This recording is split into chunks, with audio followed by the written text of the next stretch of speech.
Hi, welcome to another episode of Hot Takes. John Swinney is sinking further into that mire of secrecy, sleekness, corruption and cover-up over the legal advice with regards to Nicola Sturgeon and the Alex Salmond fiasco. We know about James Hamilton saying, no, you've got them, you must release this information. They went to court, they tried to get it banned. The judges took 3 seconds to throw it out. They were covering up their cover-ups. Finally, when it's published, the legal advice showed don't go ahead and do it. You won't win. And then Dorothy Bain overruled and said, no, go ahead. You've got a good chance of winning, even though the advice said you wouldn't. Well, Swinney has been asked to call for a public inquiry into this whole mess. And he's refusing. This whole scandal, I think, of public money being wasted over the attempts by the SNP to keep things from the Scottish people, which ultimately they failed to do and had to be released. And it's cost so far £118,000 of public money in their attempt to try and shore up the reputation of Nicola Sturgeon. I think it's well past that point now. We all know exactly what kind of woman she is. But they want to make it unofficial. They don't want it official. They don't want her going into court and being convicted of anything, let alone all the things that we suspect that she's done. But it's difficult for him. He's admitted that he's been in contact with informal people, looking at the potential fallout of refusing to have a public inquiry, and yet he's still having to go down this line. He knows a public inquiry would eviscerate his old pal Sturgeon and possibly take him down as well. Everything is all interconnected within the SNP. It's all very one hand in each other's pockets, if you like. You know, nepotistic. It's an awful, awful organisation. But Swinney has indeed doubled down on the waste of this £118,000. He's trying to stop any information coming out with regards to Nicola, any future information. They're basically trying to run out the clock, I think, trying to run it out until 2026. I think he thinks he's going to win the election in 2026, and that'll be the end of it. He won't win. Whoever comes in will certainly have a look at what's been going on and say, yeah, publish that. Can you imagine? Whoever gets in 2026, and let's just assume it's Labour for the sake of an argument. Do you know, if Labour were in and they saw all this and they said, do you know that this will utterly destroy the SNP? Do you think they'd waste a second? No. Boom, out there. And we'd see for real all the terrible, terrible things that all these people have done. Now, we know Nippy lied. That's a provable fact. So I'm not even going to say alleged. We know she lied about many things. We know that there was definitely cover-ups.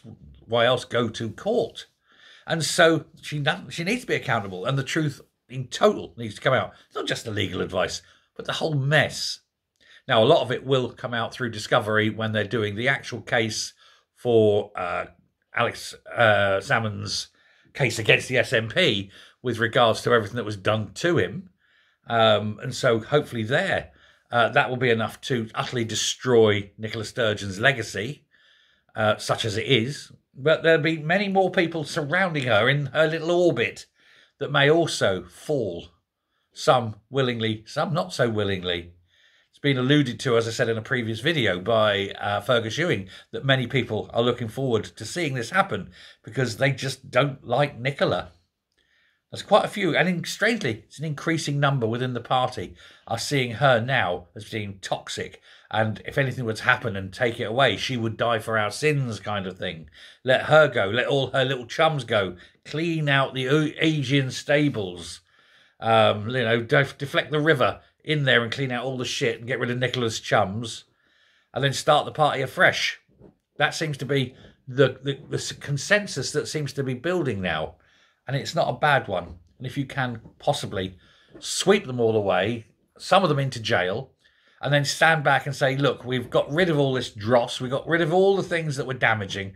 We're starting back. You know, we're the new party. We're a clean party. We've got decent people. It would have to be led by decent people. And there's only really Fergus Ewing. And then he can pick a little coterie around him. But what choices does he have? Most of them are awful, awful people. They really are when you look at them, aren't they? But there's all these sort of things that can be done. There's things that need to be done. There's things that should be done.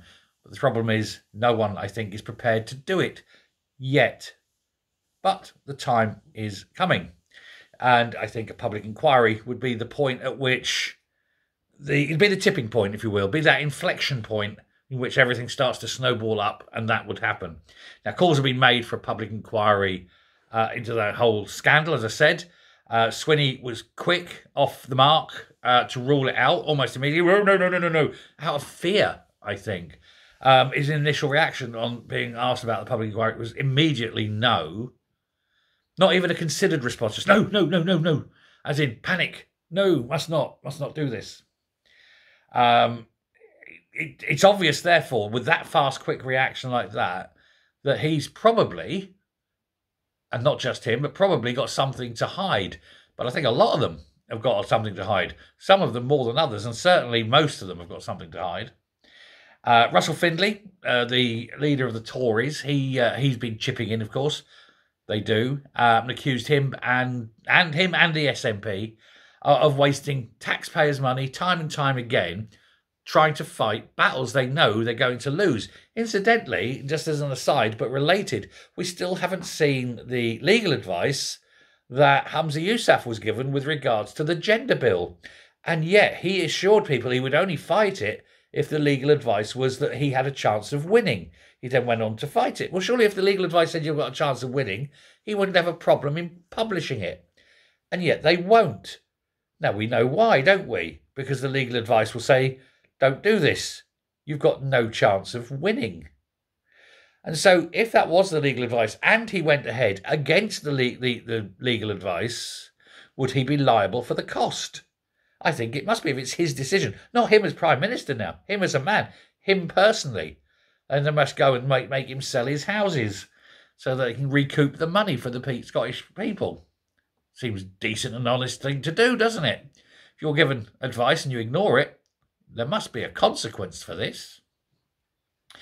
But, all this arrogance, this disregard for public money, this inflection, or this refusal, shall we say, to bend to the will of the people, this refusal to accept reality, is more evidence of this government's absolute awful, toxic mindset, if you will, where it just treats public money as, it's infinite. We'll just grab some more, we'll just tax them some more, just take more.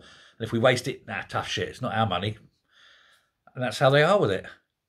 They're out on Daddy's credit card. I think Daddy needs to put a clamp on it now and make them start paying it back with interest. Let's keep an eye on this story. Thanks very much. Take care. Goodbye.